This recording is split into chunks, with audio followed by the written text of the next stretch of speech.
Welcome to Turmeric and Tequila with your host, Kristen Olson. Questioning a better way, one gracefully disruptive conversation at a time.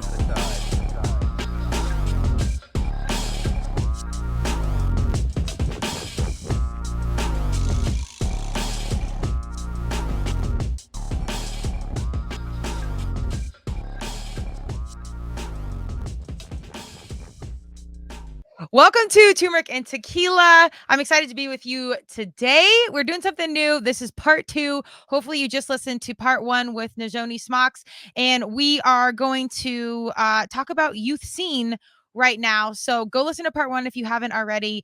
Quick shout out to our sponsors, Lux Neuro, offering neurofeedback and counseling where your heart and mind align. For more information about what neurofeedback can do for you, listen to the neurofeedback stories of transformation in the middle of this podcast.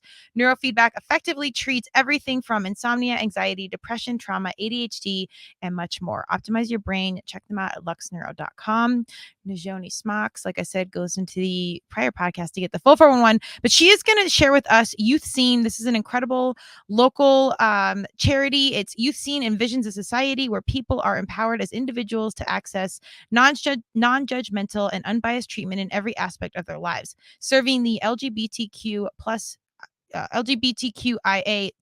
plus community. They encourage the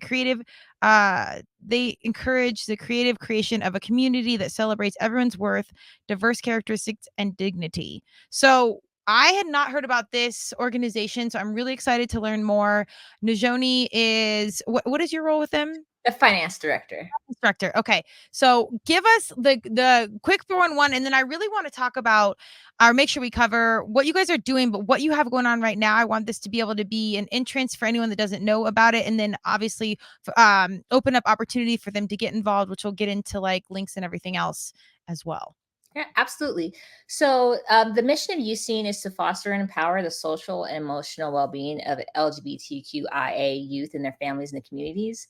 And through that, we have 4 programs. So we have the clinical team, which offers therapy, case management, basically to make you a whole person, because you have to treat every part of you. We also have Camp Scene, which is youth programming, ages 13 through 18. Part of that is our youth summer camp we do every July. It's amazing. Kids spend 7 days out in the wilderness, driving us crazy, and we love it. We also do, we have an event coming up with them, the Youth Queer Homecoming, which we do. This is our 2nd year doing it. It's a chance for kids to, just experience, what it would be like to have, a school dance without judgment. And it's been really amazing. We also, part of that is Fashion Scene. We had our very first youth fashion show. So the kids spent a couple weeks designing, their own work, upcycling, things like that. And they had to model it in front of everybody, did a full show, which was really amazing. Hey. Then we also have Trans Scene, which is gender affirming care and sexual health.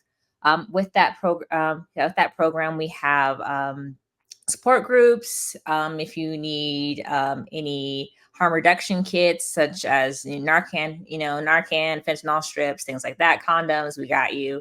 And then also like working with like Name Change Project to help you through that process.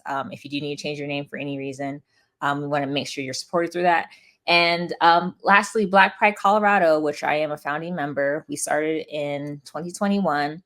So our mission through Black Pride Colorado is to bring empowerment, arts, and culture to the community.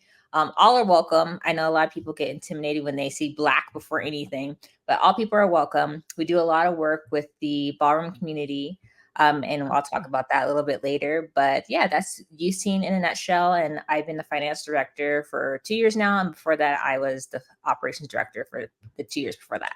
Oh, okay. So you have been with them for a while. And this is a massive leap from some of the major corporations that you were with prior. What was it? I know you said in our prior conversation that, we were seeking something more in-depth and more purposeful. Was that part of you taking this job? Was that part of you seeking more of an in-depth purpose or impactful role in this world? Absolutely. So I, like I said, I worked in corporate. I was at Lyft at the time when I met Dr. Tara J. Like I said, we sat next to each other at a bar. We looked at each other, just not stop talking. And then we connected, a couple months later, and we're like, hey, like, let's see what we can do. Because I know I want to help people. Like, that's my mission. And I actually got that work ethic from my grandmother, Elizabeth James. Monday was the 4-year anniversary of her passing. We lost her in 2020. Sorry. And just the way that she worked and she helped people, because she worked for the workforce. I can't think of the full name, but in Chinle, she used to run one of the workforce offices and like giving people opportunities, saying school, Job Corps, things like that. And just having, as a kid, like I would go in and help her. So I'd be on the typewriter, typing up her notes and things like that. And so I got really used to that type of work, and just how grateful it was to have somebody who brought, jobs to a job desert and a food desert, and that's where that came from. Like, I just knew I wanted to help people. I knew that whatever I was going to be a part of had to be bigger than me. Like, I love to make money, of course, but like, if it doesn't feed my spirit, it doesn't make sense. So that's how I got connected with Youth Scene. And I always used to get in trouble. I'll say this. So I've had jobs where, there would be like a temp force that I would be responsible for. And I'd always be told or reprimanded, why do you care so much? Oh, I'm like, well, Johnny is unproductive. It's because XYZ, because they actually talk to me and they tell me what's going on, or why they're not going to be on shift today or whatever. So it's just really important to connect with people. And I think it's unfortunate that people think that you cannot work with people and have a connection. Like, there has to be a hard boundary. Like, like, either I don't care about you or I care about you. Like, there can absolutely be the gray. Like, you can still treat somebody and care for somebody, and they can still work for you and be productive. So I find that really difficult. But yeah, I honestly I want to help people. And I found myself in this very unique position where I could leverage my, my skills and talent, my capabilities, I'll even say my privileges, to uplift the LGBT community. It's extraordinary. This is what I actually love about social media or podcasting, is sometimes it's not just like a quick conversation. You can have this opportunity to dig in a little bit more and share more of the scope of what's going on, because I actually think there are a lot of people that do care out there. And usually the problem is like, and there's groups that are showing up to help groups of people, but there's sometimes this disconnect. I'm like, well, how do we merge the two? How do we connect the two? How do we, get them to know, to understand that this is an option, or there are, this communities here, this support groups here.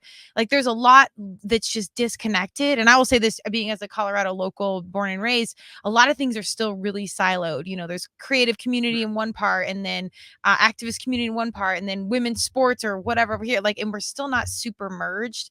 So this is what I love social media or podcasting, because you can have the full conversation, people can hear and then dig in for themselves.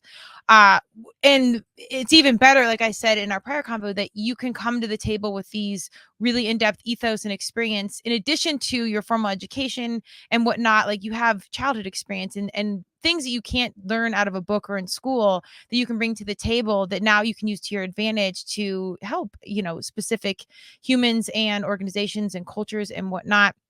What is like some of the specific outreach that you guys do to get into the community, or to let people know that you're out there, and that just to further your own brand awareness? I hate to put a business label on it, but that's really what it is. Yeah. So we do have social media. We're still not reaching the people we need to through that. Because a lot of so we help all ages, I'll say that. But also with that comes the one, somebody needs to be comfortable, like, being out. There's a lot of people who are not comfortable being out, so they may not seek us out, because one, they may not know about us, but also they don't know who they are yet, or they're not willing to admit who they are. So they're not going to seek that out because they don't want to draw unnecessary attention.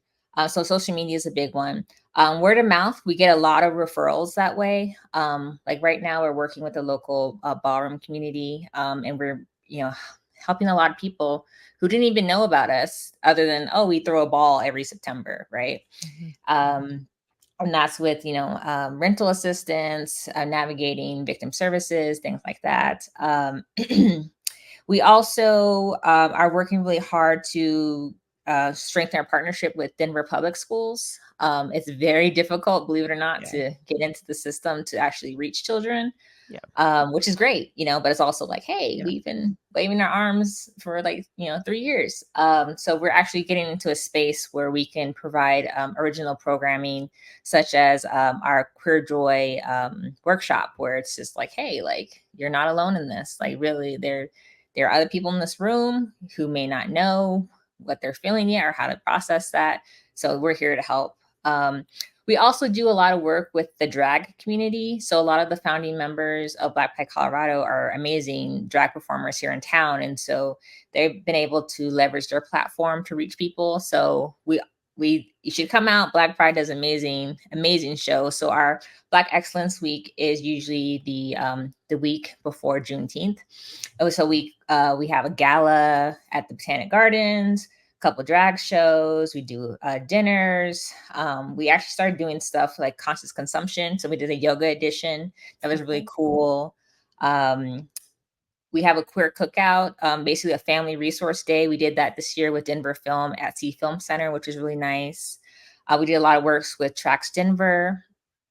We actually, really cool, this year we got the proclamation from the city. So June 14th is Black Pride Colorado Day. Oh, okay. So that was really awesome to like sign that in front of everybody at the gala. But yeah, we do what we can. We are a very small team. We only have 9 people. And some people are part-time. So it's really difficult to be everywhere we need to be. But also it's like we can only handle so much. So we're trying to figure out how to better work with other organizations who are doing similar work. Because, you can't do everything and be great at it. So how can we leverage those things? But also at the end of the day, it comes down to funding. Funding is a huge piece. I didn't realize until I got into the finance director role how important and how strict funding can be, especially when you're dealing with federal dollars. And so that's always a challenge. So we've been very fortunate to have an amazing grant writer on our team as well. And it's also really disheartening sometimes because we have to quantify queer joy because a lot of funders want to focus on the trauma. I'm like, no, like part of healing is joy. Like we don't need to sit in a circle in a dark room to get better. Like we need to connect with people. We need to go to the museum. We need to dance. We need to do these different things to heal and build community. And funding is a huge part of that. And we do our best. But also, we have some connections with like RMPM, The Drop, Outfront Magazine. So we've been doing our best to exhaust those things, but I feel like we also could do better with partnering with other organizations. But again, there's unfortunately a stigma because we do what we do, and especially now with like the legislation against like trans folks and trans kids in particular, it's been very interesting to have those conversations with folks who were more forthcoming before, but now they're like, yeah, no, I can't do it now. So it's just but yeah, we reach people everywhere. We're trying out flyers like the old school on phone poles and things like that. So I love it. Right back to the street team, right? Yeah. That's what I grew up with. Yeah, I love it. It's so much of I worked with Barbells for Booze back in the day. It's like a fitness charity around breast cancer, and it's funny that everything kind of does go back to business, and you do have to like put some label on it. But one piece that I really did want to pull out, because this came on our first conversation, is just this idea that people are happy and like celebrating this idea that like you don't always have to live in this drudgery and work. And that's kind of the mindset I grew up with, which is a whole other podcast. But the best thing I ever did was I didn't consciously make a move like you. I wasn't that forthcoming, but I had lacrosse, like sports was my way out of things. And then my world just opened up. And I always laughed like I'm an intentional human, but I'm air quoting if you're listening to this, but the universe has like drugged me through, universe, God, Madonna, whatever you believe, things without me choosing. So it's like, it's forced me in a direction that I'm like, oh shit, I did need that. So thank you, whoever's looking out. But I this intentionality with dollars, celebrating the happiness or holding space for things happy. I really do think that is a lot of young people's and all people's story, that they don't believe people are happy. Like happiness doesn't actually exist. And to me, that's one of the darker conversations or more heavy, morbid conversations that's probably even worse or more intentional or more intense than like thinking about your own obituary, like thinking no one's actually happy. I don't know. So celebrating those opportunities and holding funds for that, I can see how it's hard to get. And then on the flip side, it's so deeply important and even weird that it's still kind of a weird conversation, if that makes sense. Yeah, absolutely. It's just, we should help people where they're at. And some people, they just need somebody to talk to, Yeah. or ask them how their day is. And that could be, life-saving fundamentally. Like it literally can make a difference. And, connecting with people is really important, whether, of course, in person's, the best way generally, but like virtually, like, so like Discord, even a text line, calling people, like we try our best to reach people, but also like on their comfort level, because Yeah. like it's just, you don't want to be calling people all the time, and Yeah. people don't want to be on the phone. But we try to provide different spaces and opportunities for people to be involved, like, hey, we're doing this, you can come. Like it's, we basically, I'll say 99.9% of everything we do is free to the community, which is rare, and sometimes we have to charge, like $10 or something.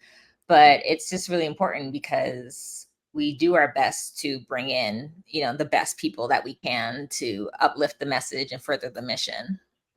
That's amazing. And I will ask at one point at the end, how we do get involved if somebody wants to get involved or recommend, or, your organization for someone that they know.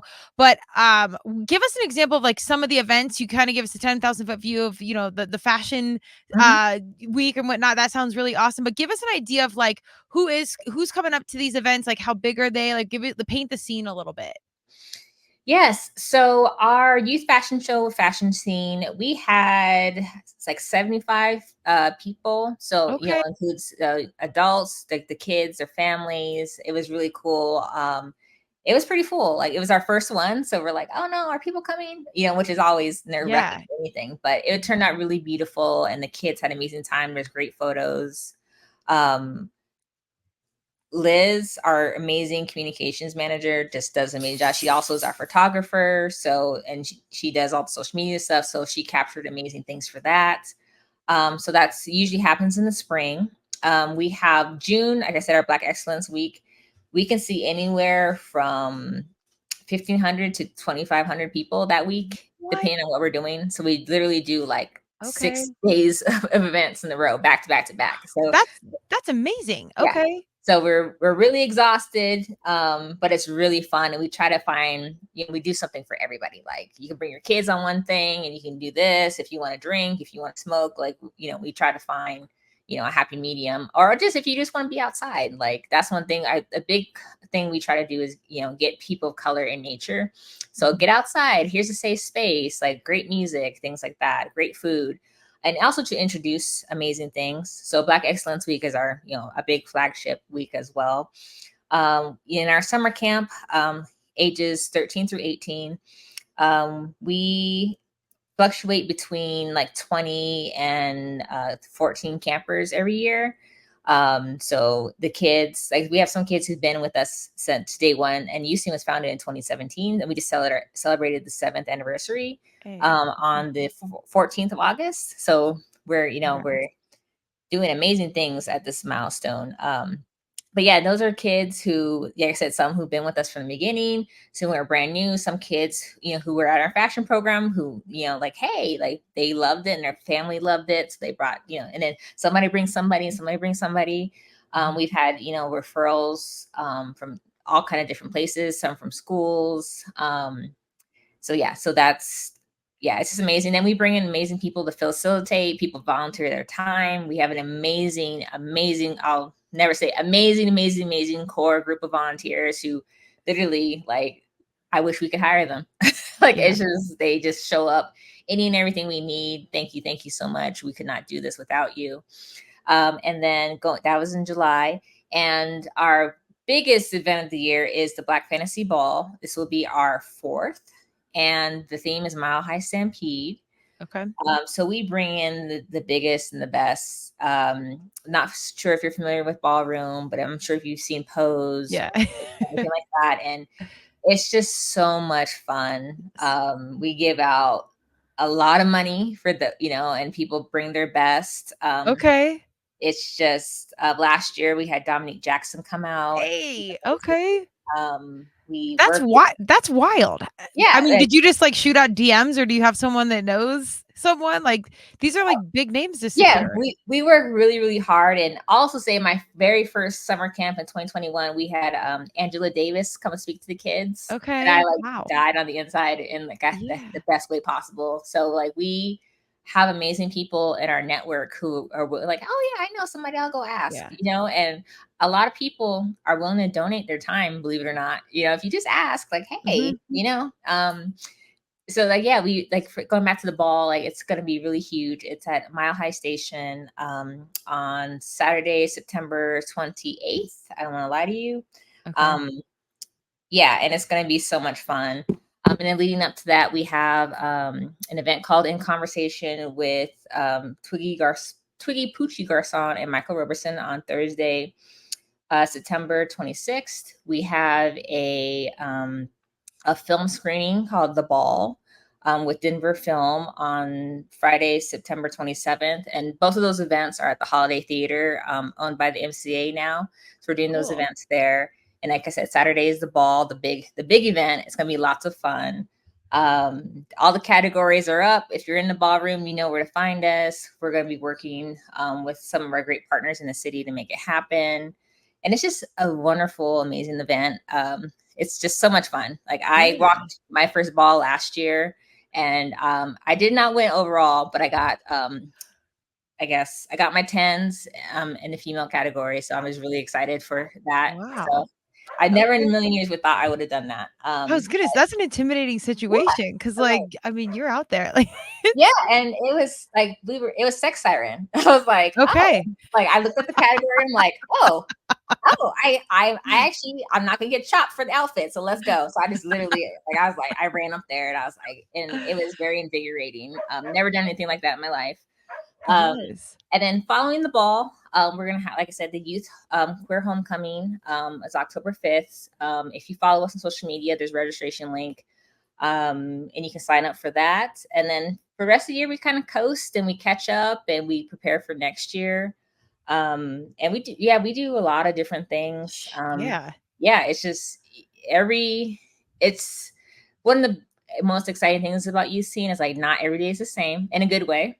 Mhm. And we're always meeting new people and new connections and finding really innovative ways to build community. I love it. All I want to say is like this feels like a church I want to be part of. Like it's self-expression, community getting together. You know, you're celebrating different things, and it's a lot of intentional humans like chasing something bigger. So I don't know what the definition of church is, but that's what it is to me. So Yeah. this feels like something I want to be in the mix of. I gotta ask because I am. If you're new to ballroom, whatnot, Pose was certainly like one of my better entrances and exposure to it. And there's another documentary. I'm a documentary nerd. I think Paris is Burning. It was Yeah. like And yes. And Kiki as well. Yeah. okay. Yeah. So if you're not, I think documentaries are extraordinarily powerful if you don't have access or exposure to get into some things. But Pose, I mean, it's the original. I'm a big Madonna fan. All the music is like 80s baby, 90s kid, and it's voguing before Madonna. Madonna even talks about that. Like it's really cool. Is there a big ballroom scene in Denver, Colorado?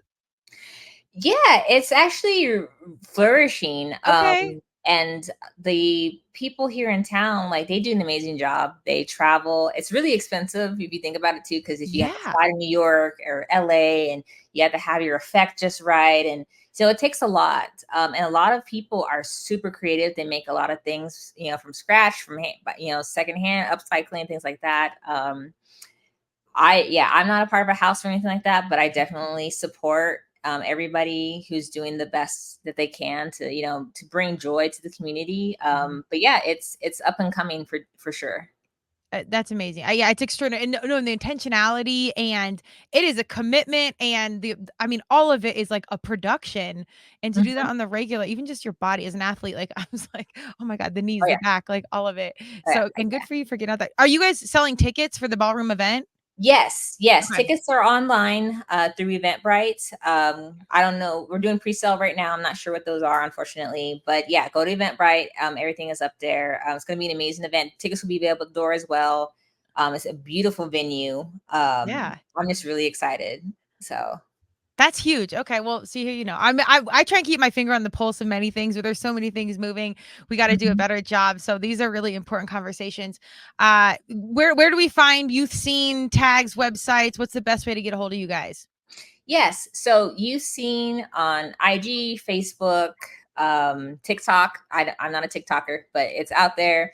You can also follow Black Pride Colorado, all the socials, everything, all the handles, even Black Pride Colorado.org, as well as you'veseen.org. We're out there. Just Google us, you'll find us. There you go. And I want to two questions. I didn't ask you this in the first one, which we'll get to. But you really talk about, it's important to be an ally, but really show up and get involved. I actually believe there are a lot of people out there that really do care and want to get involved, and they kind of just don't know what to do or are intimidated or whatever the narrative is. But what is, being an ally, like in your opinion, what's the best way to be an ally, or what's a first step to go one step further to really support different communities or anything that's not like yourself, or anything you're passionate about that you want to support and get intentionally in the mix of? Absolutely. So when I first started with Youth Scene, I had an amazing conversation with Goddess. They used to work at Inside Out Youth Services in Colorado Springs. And she told me, like, don't be an ally. Because I asked the question, how do I be a good ally? She's like, no, you don't want to be an ally. You want to be an accomplice. An accomplice gets their hands dirty. An accomplice, puts their body on the line. An accomplice goes to jail if they have to. An accomplice is willing to do the work as if it was for themselves. And I've carried that with me throughout my entire career with Youth Scene. Because I always knew what that was, but I'm like, oh, because an ally I feel is passive in a lot of ways. Like, yeah, here's $2, right? No, but an accomplice is they're raising the money, selling the cookies, like whatever you need to do. And the accomplice is there, like, hey, like if there is a protest, they're out there on the front line. So it's really important that you are active in the things that you care about, especially with the way things are going with government and policy and things like that. Like you have to show up for people that you care about. If you see something, say something. But yeah, definitely. Some of the best ways to support any organization is financially. If you can donate, do whatever you can. $1 here. If you got the money, $10,000 would be amazing too. Let's go. Also volunteering, whether, you can, show up for an hour, if you can donate overnight, whatever, just give your time. It's just really important. However you can show up. Also, if you have amazing stuff around your house that you need to get rid of, people will take that as well. Also, if you're a business, like if you have any goods or service, you can donate. Like we can raffle those things off. We can auction them like that. That helps us as well. Or if you're able to, provide a space for us to come in and do something there, like venue space is really hard to come by lately in Denver. We're always trying to find different spaces to do things that can fit a lot of people, that isn't going to break the bank. So if you have an amazing warehouse that's empty most of the time, hey, like we would love to come in and take it over and do something amazing with it. But yeah, those are some ways that you can definitely help.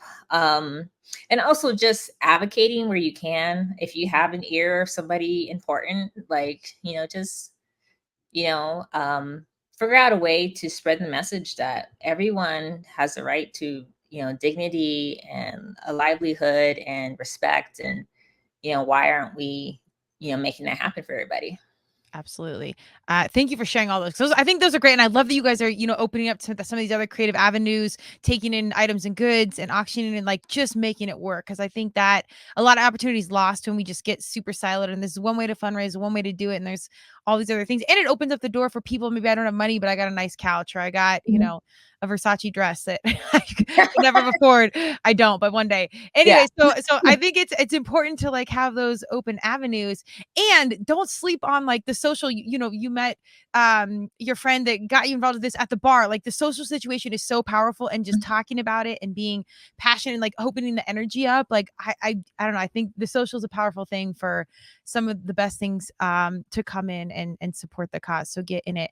And the power of showing up. I like the term accomplice and being in the mix, but showing up to me is the most important thing, period. I think that's something that I sought out in my youth. So it's important for me as an adult that you're in it, like just show up, whatever it is, however you can. Yeah. it means the world. You know, if you can't Yeah. be there in person, you can always do something. Yes. Yeah, share the post, invite people, like whatever you need to do. It's just really important to know that it's out there. Yeah. And that stuff does add up. You never know who's going to see it, whatnot. All right. Final question. I didn't ask you this in our prior interview, but this for youth scene or for yourself, what is success to you? I say for youth scene, it is increasing our budget and growing our staff.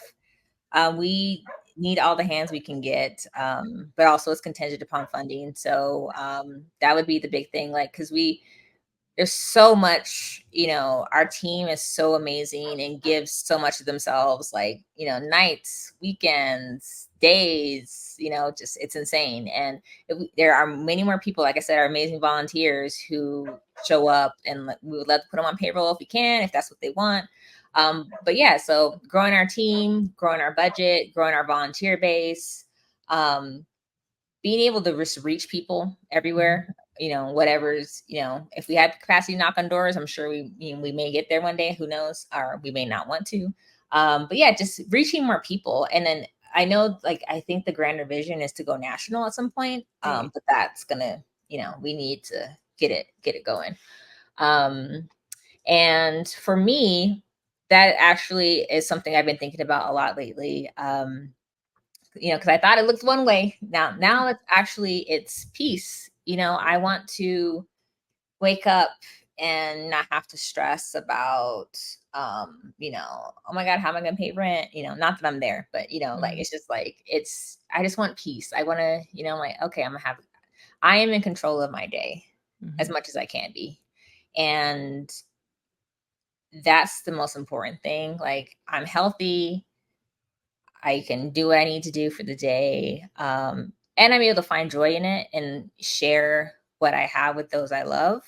So that's what it looks like. But also to have work that's fulfilling, you know, who knows where I'll be in 5 years, 10 years, next year, who knows? But I just want to know that I've done the best that I could have, and I've left things better than I found it. So I know that's very up in the air, not a straight answer, but yeah, I just want to make an impact and find, you know, my joy, whatever that looks like in the moment.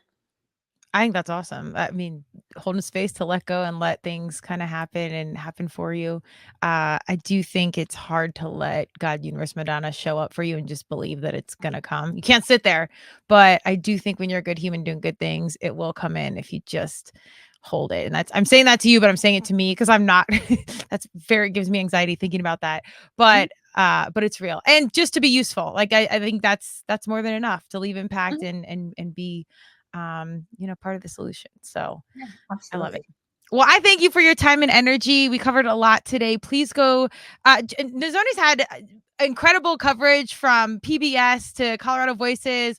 Like, they're coming at you. So I think that's extraordinary. Things are showing up. Your voice is out there. I hope you continue to do public speaking or whatever the avenue that fits the heart. I think I really hope you continue to share the gospel, and go please check out Youth Scene.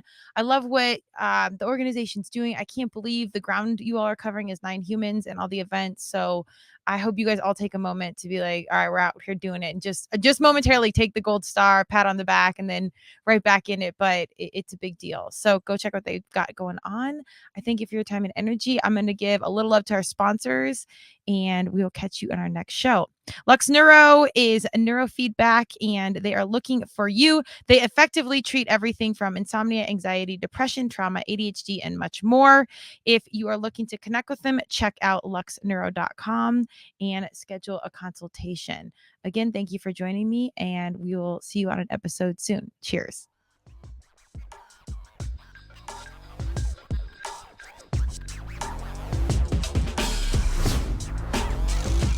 Thank you for joining Turmeric and Tequila with your host, Kristen Olson. Tune in next time, and don't forget to subscribe on Apple, Google Podcasts, Spotify, or wherever you listen.